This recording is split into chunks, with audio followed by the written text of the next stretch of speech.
اب اس میں نہ گناہ گار کی تقسیم ہوئی، نہ بہت زیادہ کسی ولی کی تقسیم. جن کو تم لے کر جانا چاہو ان کو اپنے ساتھ جنت میں لے جاؤ.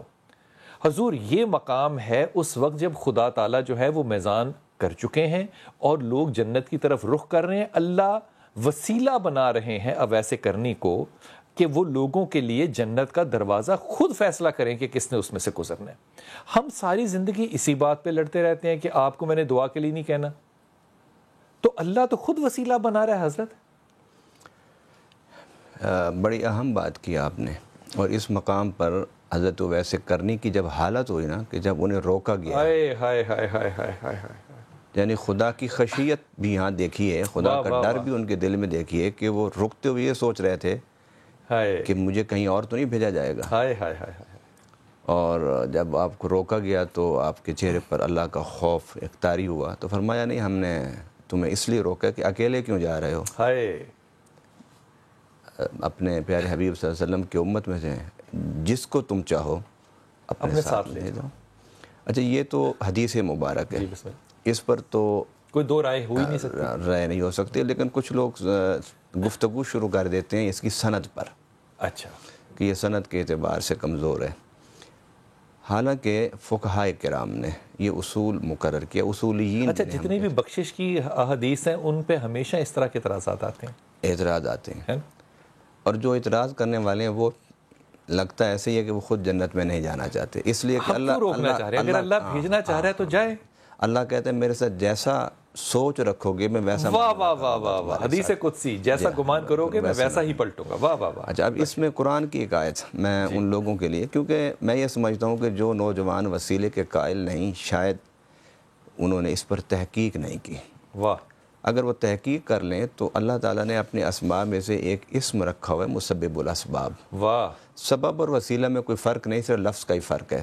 واہ. تو قرآن پاک میں اللہ تعالیٰ فرماتے ہیں کہ یہ جو یہود ہیں یہ تیرے آنے سے پہلے تیرے نام کے وسیلہ سے جنگ شروع کرنے سے پہلے دعا مانگا کرتے. رسول پاک صلی اللہ علیہ وسلم کو فرما رہے ہیں وَكَانُوا آنے سے پہلے وَكَانُوا مِن قبل، قبل میں نے پہلے، يَسْتَفْتِحُونَ عَلَى الَّذِينَ كَفَرُوا، کہ یہ تیرے آنے سے پہلے، دنیا میں تشریف لانے سے پہلے تیرے نام کے وسیلہ سے ہم سے دعائے فتح مانگا کرتے تھے، اور ہم تیرے نام کے وسیلہ کی برکت سے ان کی دعاؤں کو قبول کرتے ہوئے انہیں فتح عطا فرما دیتے تھے. اللہ اکبر. واہ واہ واہ. اب یہ ہے حضور صلی اللہ علیہ وسلم کے تشریف لانے سے پہلے. اب اس میں دو مسئلے حل ہو گئے. پہلا مسئلہ تو یہ ہے کہ صرف افعال وسیلہ نہیں ہوتے، ذوات بھی وسیلہ ہوتے. جھگڑا اختلاف افعال یہ ہے کہ جس طرح آپ نے کوئی نیک عمل کیا، اپنا نیک عمل اللہ کے بارگاہ میں پیش کیا، اللہ میں نے نماز پڑھی ہے، روزہ رکھا، حج کیا ہے، یا میں نے صدقہ دیا ہے، خیرات، فعل سے، اس پر تو سارے متفق ہیں. کہتے ہیں جی افعال کا وسیلہ. اور اس پہ ہم روایت دیتے ہیں جو بند ہو گئے 3 صحابہ لوگ. جی بالکل ٹھیک ہے.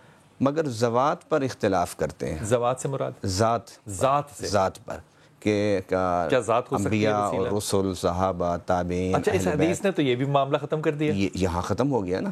اچھا اب وہ جنت پر ڈال دیتے ہیں. میں وہ حدیث کو آیت لایا ہوں کہ جو دنیا میں آنے سے، تشریف لانے سے پہلے حضور صلی اللہ علیہ وسلم کا نام کا وہ وسیلہ پیش کرتے ہیں دعا میں، اور اللہ ان کو فتح عطا فرماتا ہے. اب اس کے بعد ایک اور حدیث میں اس کے ساتھ کہ حضور صلی اللہ علیہ وسلم جب تک دنیا میں رہے، دنیا میں رہتے ہوئے بھی صحابہ کرام حضور صلی اللہ علیہ وسلم کے وسیلہ سے دعا مانگا کرتے تھے.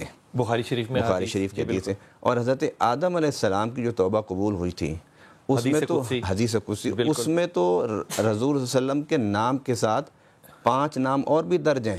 اللہ اکبر. تو رب نے خود ہی دائرہ وسیع کر دیا کہ صرف رسول کا وسیلہ ہی نہیں ہوتا، بلکہ رسول کی جو اولاد ہے وہ بھی اگر تم دعا میں وسیلہ بنا لو تو تمہاری دعائیں قبول ہو جائیں. امام علی یہ تو دعا ہے، ایک برتھڈے ہے، خدا کی قسم. یہ آپ نے جو بات کی ہے نا، اس پہ ہاتھ چومنے ہیں.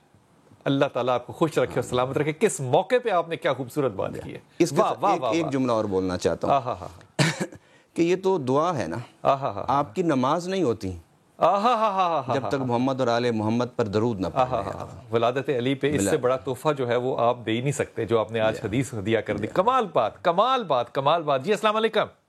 واہ واہ واہ. السلام علیکم. جی میرا بیٹا. وعلیکم السلام.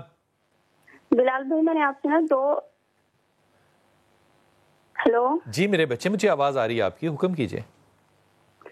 میں نے آپ سے نا 2 باتیں پوچھنی تھی, ایک اپنی کزن کے بارے میں اور ایک نا اپنی بہن کے بارے میں. جی فرمائیے مہنور.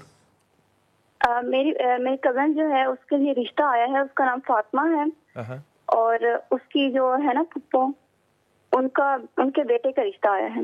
اچھا, تو پھپھو ان کا نام تو نہیں رکھ پائیں کوئی ابھی اتنے سال میں, یا رکھ لیا نام اس کا بیٹے کا؟ ہاں جی, رکھا اس کا ہوا نام ہے. اچھا جی, ان کے بیٹے کا نام ہے احمد مجتبیٰ. دیکھو احمد مجتبیٰ جو ہے یہ ذاتی طور پہ مانور ایک اچھا انسان ہے, اس پہ کوئی دو رائے نہیں ہے, اچھا انسان ہے. لیکن جب اس بات کو رشتے میں کنیکٹ کرتے ہو تو احمد کا کیونکہ غصہ اپنا بھی تلخ ہے, اور فاطمہ کا غصہ جو ہے وہ بھی آپ کو اندازہ ہے اس بات کا کہ وہ آسمان کو چیرتا ہوا گزرتا ہے. وہ احمد اس معاملے میں اگر تو اس انسلٹ کو لے لے گا تو زندگی چلے گی, اگر وہ نہیں لے گا تو پھر مشکلات کا سامنا ہوگا. میں ہاں یا نہ نہیں کہہ رہا, میں صرف مزاج پہ آپ کو رائے دے رہا ہوں کہ اس مزاج کے ساتھ کب تک احمد اس انسلٹ کو لے گا اللہ عالم. احمد سے میرے خیال میں اس موضوع پہ اور پپھو سے اس موضوع پہ بات کر لینی چاہیے, کیونکہ فاطمہ نے اپنے مزاج سے باز نہیں آنا. اگر تو احمد اس کو قبول کر لیتا ہے کہ ٹھیک ہے میں اس کے بات کا جواب نہیں دوں گا, تو پھر یہ رشتہ چلتا نظر آتا ہے, ورنہ نہیں. مانور اگلی بات تمہاری. اور میں نے اپنی بہن کے بارے میں پوچھنا تھا, اس کا نام اسما ہے اور اس کے لیے رشتہ آیا ہے, اس کا نام ہے احسن, اور اس کے بارے میں پوچھنا تھا. اس آپ کو کیا اعتراض ہے احسن کے رشتے پہ اسما کے لیے؟ اعتراض تو کوئی نہیں ہے, وہ انہوں نے پہلے آ کے دیکھا بھی ہے, اس کے بعد وہ کچھ جواب نہیں دے رہے کہ ہاں یا نہ نہیں کر رہے نا, تو پوچھنا تھا کہ یہ ٹھیک ہے یا نہیں. کیا ہاں یا نہ جواب نہ دینا ٹھیک ہے یا نہیں؟ نہیں مطلب میری بیٹی بات سن, میری بات سن, میں تو تمہارے نہ کہے کو بھی سمجھ رہا ہوں. معاملہ یہ نہیں ہے کہ وہ آئیں گے کہ نہیں آئیں گے, اس کے لیے کوئی سوال یہ نہیں ہے. سوال یہ ہے کہ کیا احسن کے پاس یا ان کے والدین کے پاس یہ حق ہے کہ وہ ریجیکٹ یا سلیکٹ کریں؟ اس کا جواب ہے ہاں. جس طرح تمہاری بہن کے پاس حق ہے کہ وہ کسی کو سلیکٹ یا ریجیکٹ کرے, احسن کے پاس بھی یہ حق ہے. لیکن اس معاملے میں احسن اگر پرپوز کرے تو اس معاملے میں خوشی کے ساتھ ہاں کر دینا, کیونکہ احسن بہت اچھا لڑکا ہے. لیکن اسما احسن کے مزاج پہ اتری پوری کہ نہیں, اس کا جواب ہے یہ مشکل ہے کہ احسن کے یا اس کے گھر والوں کے مزاج پہ اسما پوری اترے.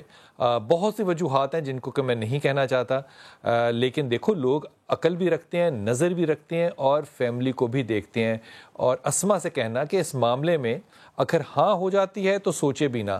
جو سوچنا ہے اسما نے وہ صرف ایک چیز سوچنی, جو میں آپ سے عرض کر رہا ہوں, وہ ہے اپنی صحت, اپنے وزن کو کم کرے اور اپنے مزاج کو نرم کرے. وزن کو کم اور مزاج کو نرم, یہ دونوں چیزیں کرے. اور 2 چیزیں ضرور پڑھیے, لا حول ولا قوت الا باللہ ایک, اور یا سلام یا مومن یا اللہ, یہ 2 چیزیں پڑھیے. اللہ تعالیٰ آسانیاں فرمائے گا دونوں کیسز میں انشاءاللہ تعالیٰ. جی السلام علیکم. وعلیکم السلام. جی میرا بیٹا. جی میرا نام محمد اسد فاروق ہے. جی اسد بھائی.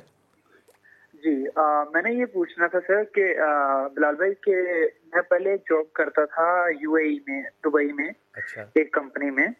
وہاں سے مجھے ایک جاب آفر آئی مسقط میں. اچھا, تو میں نے وہاں پر ریزائن دے کر کینسلیشن کرا کر یہاں کی جاب آفر جو ہے نا میں نے ایکسپٹ کر لی. تو آفر لیٹر انہوں نے مجھے کمپنی نے دے دیا. اچھا, تو چونکہ میری شادی تھی, میں نے ان سے بات کی کہ میں شادی کے بعد ہی آپ کو جوائننگ دے سکوں گا. تو ابھی ریسنٹلی میری شادی ہوئی, تو اب جب جوائننگ کا ٹائم آیا نا تو ویزا میں کچھ ایشوز آ رہے ہیں کہ وہ ویزا اپلائی کر رہے ہیں لیکن ڈکلائن ہو جاتا ہے مسقط کا ویزا. وہ اپلائی کمپنی کر رہی ہے اور ڈکلائن ہو جاتا ہے؟ جی کمپنی اپلائی کر رہی ہے, تو آر پی او جو ہے نا وہاں کی جو ہے وہ ڈکلائن کر رہی ہے ویزے کو. وہ پتہ نہیں کیا پاکستانیز کے لیے ایشو کر رہی ہے یا پتہ نہیں کس وجہ سے کہہ رہے ہیں. وہ کہہ رہے ہیں آپ یو اے ای کے تھرو آئیں, کچھ سمجھ نہیں آ رہی. اس طریقے سے ویزا ڈکلائن کر رہے ہیں وہ بار بار نا آر پی او والے. تو اس سلسلے میں آر پی او سے کیا مراد ہے؟ آر پی او بیسیکلی وہاں کی جو ویزا لگواتی ہیں, جس طرح یو اے میں جس طرح امیگریشن والے ہوتے ہیں جو ویزا وغیرہ لگاتے ہیں, بیسیکلی جو آفس ہوتا ہے ویزا کا. آپ کی شکایت تو نہیں ہے کسی کے پاس؟ نہیں, شکایت بالکل بھی نہیں ہے, شکایت تو کوئی بھی نہیں ہے.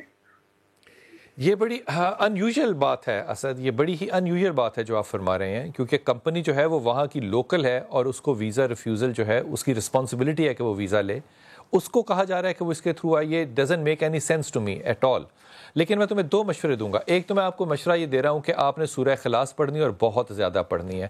اور دوسرا میں تو آپ کو مشورہ یہ دے رہا ہوں کہ آپ نے بہت جلدی جمپ نہیں کرنا. امبیشن اسد آپ کے اندر بہت زیادہ ہے, اس میں غلط ججمنٹس کرنے کی صلاحیت بہت زیادہ ہو سکتی ہے. بہت سنبھل کے جانا, یہ اللہ تعالیٰ آسانی کر دے گا, یہ انشاءاللہ تعالیٰ ٹھیک ہو جائے گا. آپ نے سورہ اخلاص پڑھنی ہے اور بہت زیادہ پڑھنی ہے. کل ولادت امام علی کرم اللہ ہے, اور آج جو اس کے ہدیے میں جو شفاعت رسول صاحب نے جو بات کر دی, یقین کیجئے اس سے بڑا ہدیہ آسمانوں اور زمینوں پہ اس سے بڑا ہو نہیں سکتا کہ اللہ تعالیٰ نے وسیلے جب بنائے محمد صلی اللہ علیہ وسلم کے, تو ان کے گرد وہ جو چاند اور تارے لگائے ان کا ذکر بھی کر دیا. وقفہ لیتے ہیں, واپس آتے ہیں.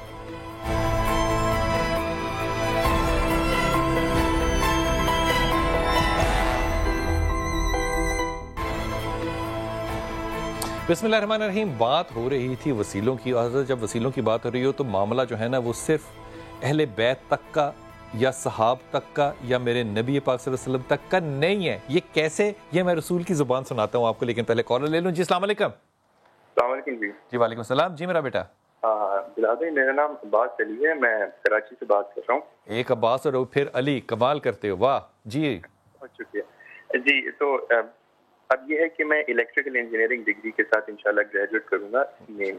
میرے پاس اچھی 3 انٹرنشپس ہیں, میرے پاس ہارورڈ کا سرٹیفکیٹ ہے, میں 3 ایئر جی پی سے کروں گا گریجویٹ.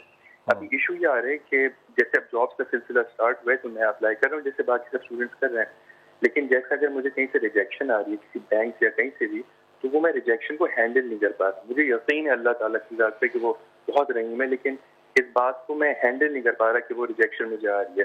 اس کو پلیز بتائیے اس بارے میں, کیونکہ وہ کافی ڈسٹرب ہو رہا ہوں.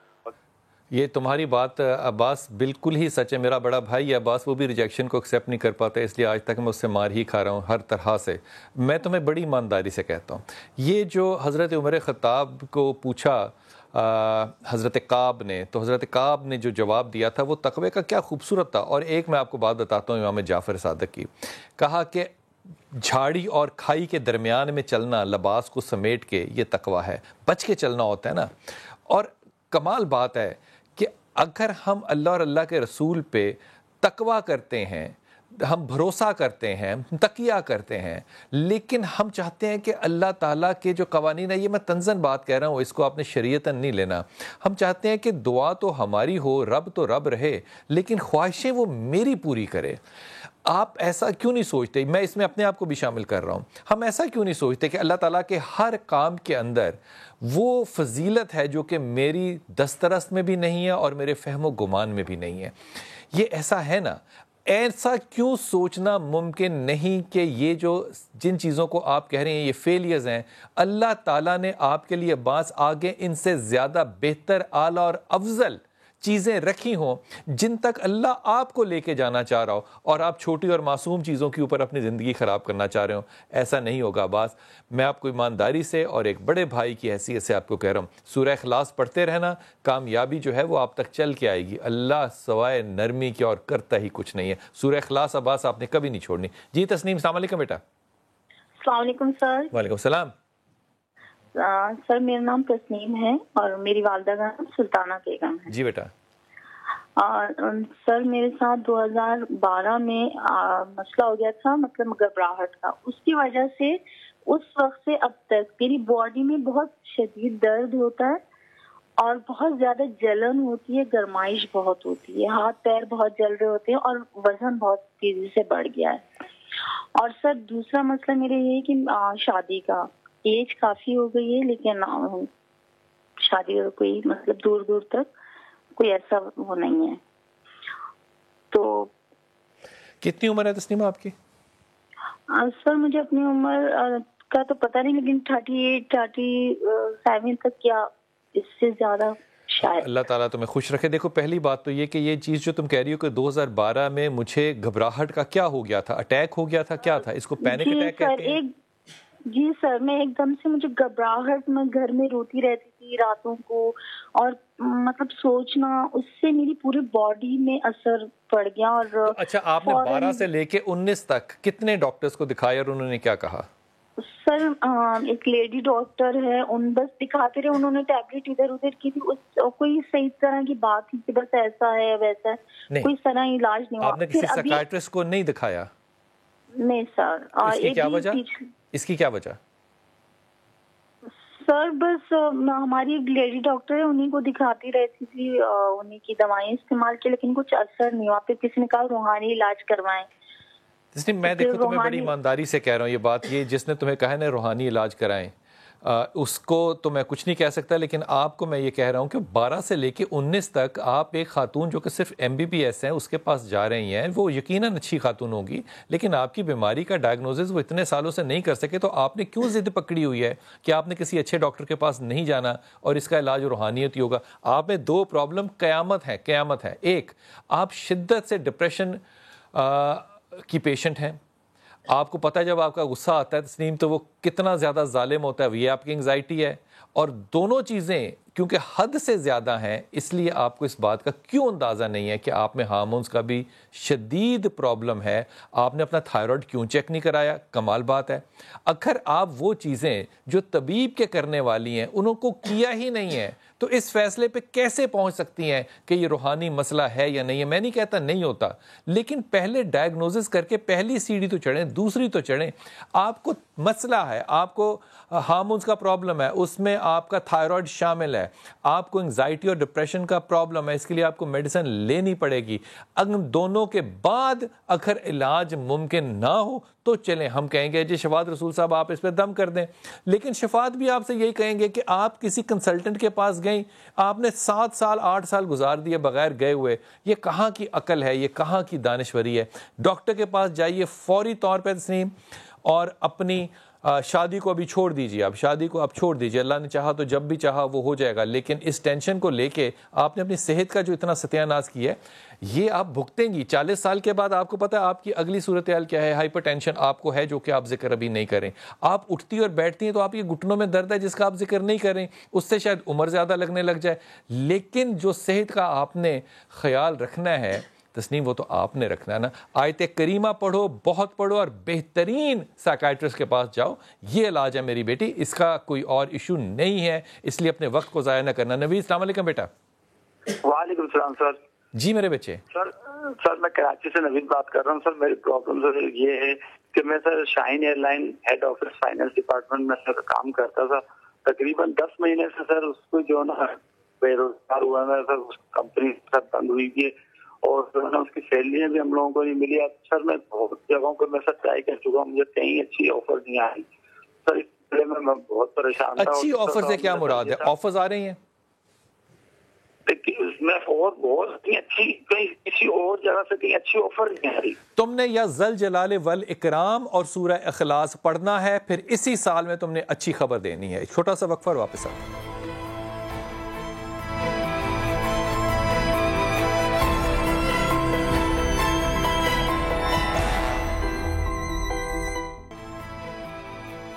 بسم اللہ الرحمن الرحیم. جب PSL یہاں پہ ہوا تو ہم نے ایک بڑا اچھا اور خوبصورت نعرہ لگایا، اور وہ یہ تھا کہ یہاں پہ ہارا جیتا کوئی نہیں، یہاں پہ صرف جیت ہوئی ہے پاکستان کی. مجھے لگتا ہے کہ یہ جو واقعہ ہوا نیوزی لینڈ کے اندر، اس میں جو شہداء تھے انہوں نے بہت بڑا کردار ادا کیا کہ جتنا اسلام کا پروموشن اور پازیٹیو فیس جو ہے وہ ان کے خون نے اس دنیا میں دکھایا. ہم 70 سالہ اپنی تبلیغ کے اندر وہ نہیں لا سکے، لیکن ظاہر ہے یہ کہنی بات بڑی مشکل ہے. لیکن اس سے میں یہ تو نہیں کہوں گا بڑی بات، لیکن کمال بات ہے کہ ایک دہشت گردی کا واقعہ جو ہے وہ نیوزی لینڈ کی پارلیمنٹ کے اندر ایک تلاوت کی جگہ بھی بنائے گی، اور وہاں کی جو پرائم منسٹر ہے وہ السلام علیکم لوگوں کو کہہ کے خطاب بھی شروع کرے گی. یہ عورت اور مرد کی جنگ نہیں، یہ اسلام اور کفر کی جنگ نہیں، یہ کرداروں کی جنگ ہے.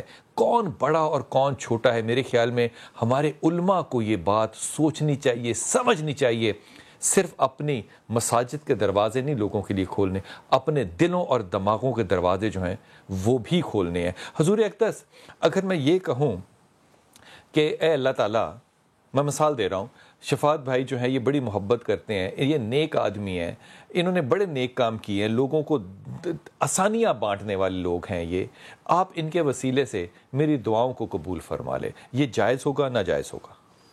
جائز ہے. یہ جائز ہے. اب میں آپ کی بات کو بڑا کروں، جی اگر آپ نماز پڑھیں آپ کو نہیں پتہ قبول ہوئی کہ نہیں ہوئی, آپ حج کریں آپ کو نہیں پتہ قبول ہے کہ نہیں ہے, آپ عمرہ کریں آپ کو نہیں پتہ قبول ہے کہ نہیں ہے, لیکن نبی میرے کیا فرماتے ہیں, کہتے ہیں ماں کو مسکرا کے دیکھنا مقبول حج ہے, حج کا ثواب ہے.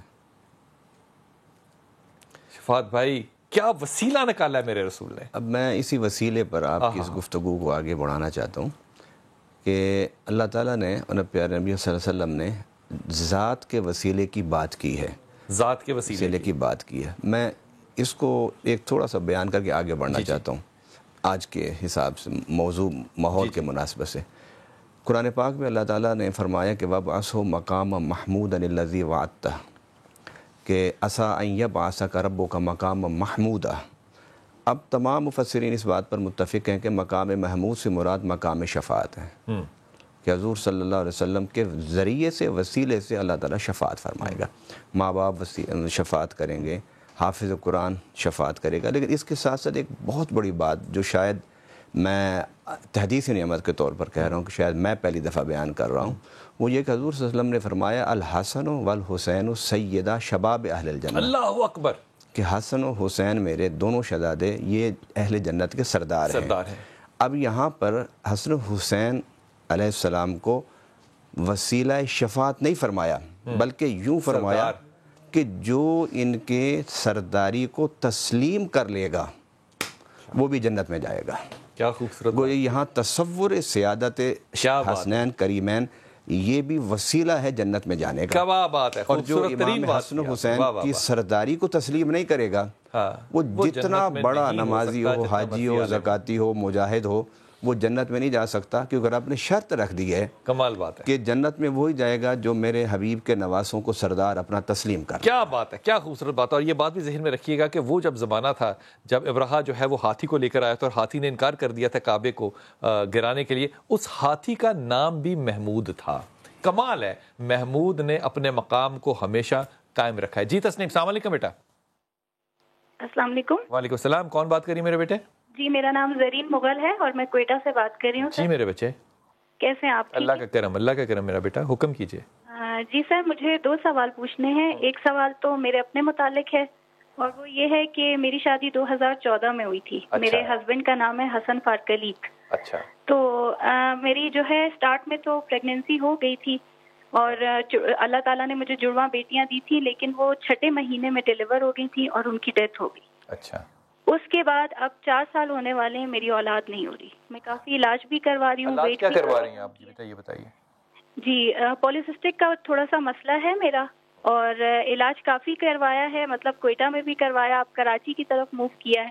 اب یہ ہے کہ میرے ایگز بننے لگے ہیں, تو شکر ہے اللہ کا, اس دفعہ بھی کچھ امید ہے اگر اللہ تعالیٰ نے چاہا تو. آپ پلیز مجھے کچھ پڑھنے کے لیے اس بارے میں بتا دیں. اچھا, اس میں جو صورتحال ہے میری پیاری بیٹی, یہ آپ صحیح راستے پہ چل رہی ہو. وہ جو ایگ فارمیشن ہے یہ ذہن میں رکھنا کہ وہ پرماننٹ نہیں ہے. وہ میڈیکیشن چھوڑو گے تو وہ سیگ سائز آف ایگ جو ہے وہ ریڈیوس ہو جائے گا, اس لیے آپ نے بہت ہی کیئرفلی میڈیکیشن کو فالو کرنا ہے. کراچی کی طرف آ رہی ہو آپ علاج کے لیے, یہ بھی بہت ہی زیادہ اچھی بات ہے. اگر آپ ہم سے کوئی بھی اسسٹنس چاہتی ہو تو آپ ہمارے پاس اپنا نمبر چھوڑ سکتی ہو. جس دن بھی ہم نے اس پہ پروگرام کیا ہم آپ کی کال ضرور لے لیں گے. میرا آپ کو مشورہ یہ ہوگا کہ آپ 24 گھنٹے اگر سو نہیں رہی تو آپ آیت کریمہ کی حالت میں ہوں. کس معاملے کو آسان نہ لینا اور ہر وقت پڑھتے رہنا, ہر وقت پڑھتے رہنا. 3 اندھیروں میں سے یہ موت کو زندگی میں بدل سکتا ہے. آیت کریمہ کو کبھی نہ چھوڑنا. حضرت کوئی ایسی دعا جو کہ بیٹی خاص طور پہ پڑھے اولاد کے لیے؟ آیت کریمہ سب سے بہتر ہے, کیونکہ یہ انتہائی مشکل میں جب انسان گھر جائے تو ان مشکلات سے بھی نکال لاتی ہے. اور دوسرا وہ جو حضرت زکریا علیہ السلام کی دعا ہے, رب ہب لی من لدنک ذریۃ طیبہ انک سمیع الدعاء. یہ سورۃ البقرہ میں ہے اور 3 پارے میں ہے, سورہ آل عمران میں. سورہ آل عمران میں 3 پارہ ہے, میرا خیال سورہ آل عمران کا 4تھا رکوع ہے. جی, رب ہب لی من لدنک ذریۃ طیبہ انک سمیع الدعاء.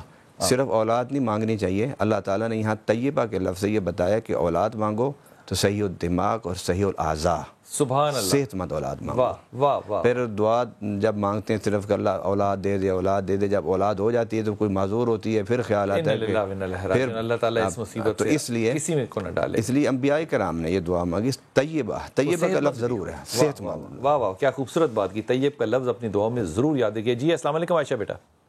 وعلیکم السلام انکل، میرا نام عائشہ اور میرے ہسبینڈ کا نام سعود ہے۔ اچھا۔ اور میری شادی کو 4 سال ہونے والے ہیں، تو 4 سال سے ابھی تک 3 ماہ شادی کے بہت اچھے گزرے، اس کے بعد وہ بیمار رہنا شروع ہو گئے اور میں بھی بیمار رہنا شروع ہو گئی۔ ایکچولی مجھے خواب آتے تھے اور میں خواب میں یہ دیکھتی تھی کہ مجھے میرے جیٹھ نظر آتے ہیں، اور میں نے دیکھا انہوں نے میرے منہ پہ یورن کر دیا، میرے بیڈ پہ یورن کر دیا۔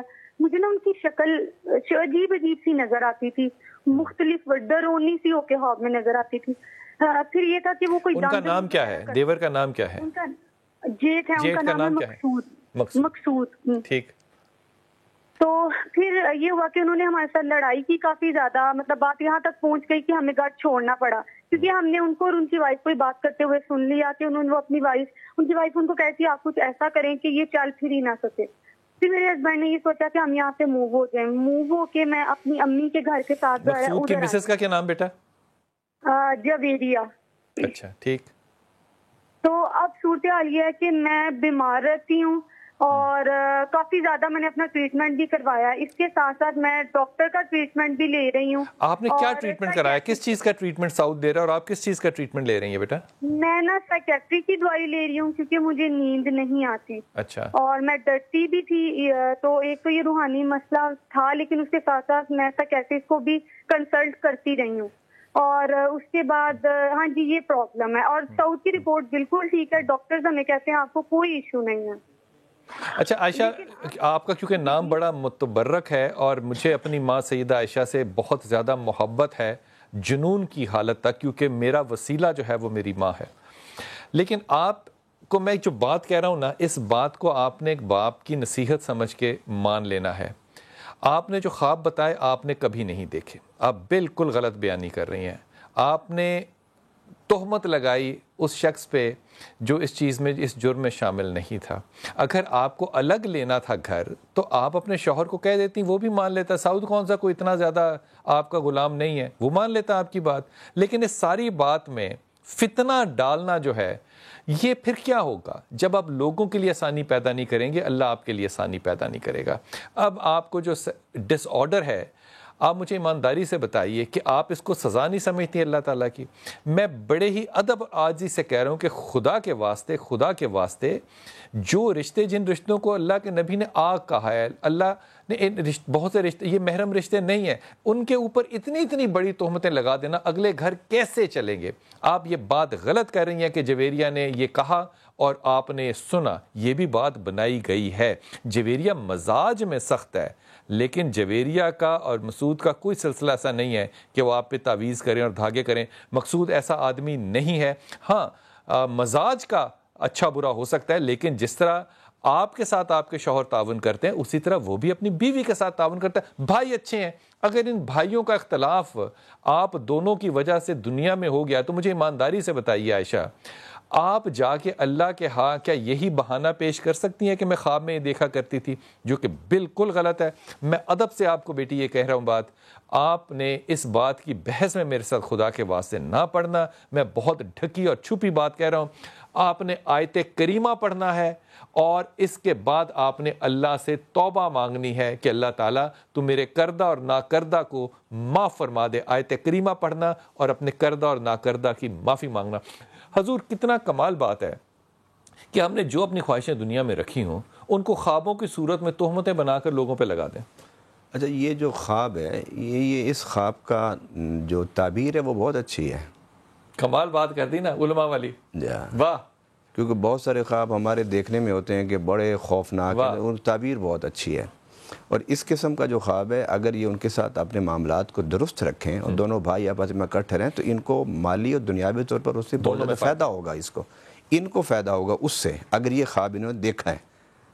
تو اس خواب میں تو کوئی ایسی پریشانی والی بات ہی نہیں. واہ جی واہ، علماء والی بات کر دی، خواب میں پریشانی. اب دیکھو غور کرو، اچھا اگر یہ خواب سچا بھی ہے تو اس میں پریشانی کی بات نہیں. سو آپ نے جو نتیجہ عکس کیا وہ آپ نے اپنے جذبات پہ عکس کیا. اب غور کرو ذرا کہ یہاں پہ رسول پاک صلی اللہ علیہ وسلم کے پاس ایک آدمی آیا اور اس نے کہا کہ میرا بھائی کچھ کرتا نہیں ہے لیکن وہ حصہ لیتا ہے. تو اللہ کے رسول نے کیا کہا؟ کہاں ہو سکتا ہے تو اس کے نصیب کا لے رہا ہو. اب آپ جب دونوں بھائیوں کو الگ کرو گے تو نصیب الگ الگ کیوں کرنا چاہو گے؟ یہ زیادتی والی بات ہے. اور میں اس بات پہ بہت زیادہ سختی سے قائم ہوں کہ خوابوں کی تعبیر جو ہے نا وہ امام ابن سیری بہت اچھی کرتے ہیں، لیکن فرائڈ بھی تعبیر بہت اچھی کرتا ہے. دونوں کے ڈیٹا آلموسٹ 95% آپس میں ٹیلی بھی کرتے ہیں.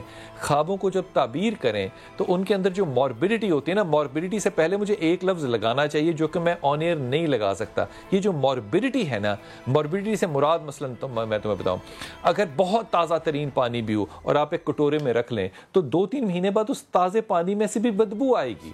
یہ موربیڈیٹی ہوتی ہے. جب آپ اپنے خیالات کو نہیں بدلیں گی اور آپ کے خیالات میں ایک خاص قسم کی موربیڈیٹی کی رجحان رہے گی تو پھر یہ بیماری آپ کا پیچھا نہیں چھوڑے گی. خدا کے واسطے پرہیز کریں، احتیاط کریں، اور اگر کوئی برائی دیکھ بھی لیں تو دوسرے کی پردہ داری کریں. اللہ تعالی ہمیں ہدایت دے اور سب سے پہلے اللہ مجھے ہدایت دے. آمین. کل ملاقات ہوگی انشاءاللہ تعالی سے.